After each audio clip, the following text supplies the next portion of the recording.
আমি দুধ। আমাকে খেলে শরীর শক্তিশালী হয়, হাড় মজবুত হয় এবং শরীর সুস্থ থাকে। প্রতিদিন দুধ পান করুন। আমি মধু। আমি প্রাকৃতিক মিষ্টি খাবার। আমাকে খেলে শরীর শক্তি পায়, রোগ গলা ভালো থাকে। প্রতিদিন তো মধু খান। আমি খাঁটি ঘি। আমাকে পরিমাণ মতো খেলে শরীর শক্তি এবং শরীরকে সুস্থ রাখি। ভালো খাবারের সাথে আমাকে ব্যবহার করুন। আমি চিয়া সিড।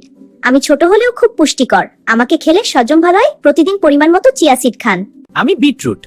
আমাকে খেলে রক্ত বাড়াতে সাহায্য করি, শরীর শক্তি পায় এবং শরীর সুস্থ থাকে। আমাকে সালাদ বা জুস হিসেবে খেতে। আমি আনারস। আমাকে খেলে হজম ভালো হয়, শরীর সতেজ থাকে, ফোনে খেতে পারেন। আরো স্বাস্থ্য টিপস পেতে আমাকে ফলো করুন। আমি ডালিম। আমাকে খেলে রক্ত বাড়াতে সাহায্য করি, শরীর শক্তি পায় এবং রোগকে ফল হিসেবে খেতে পারেন। আরো স্বাস্থ্য টিপস পেতে আমাকে ফলো করুন। আমি ভাত। আমাকে বেশি খেলে আমি আপনাকে আলসে করে তুলি। তাই আমাকে অল্প খান এবং পানি বেশি খান।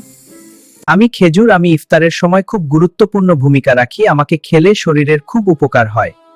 হ্যালো বন্ধুরা, আজ আমরা রান্না করব। দেখো এই সবজিগুলো কত তাজা। আমি গাজরটা কাটবো, খুব সহজ। চলো শুরু করি। আমি বেগুন। আমাকে খেলে আমি চুলকানি বাড়াই, আমি কিডনির পাথর তৈরি করতে সাহায্য করি। তাই আমাকে কমিয়ে খাবেন।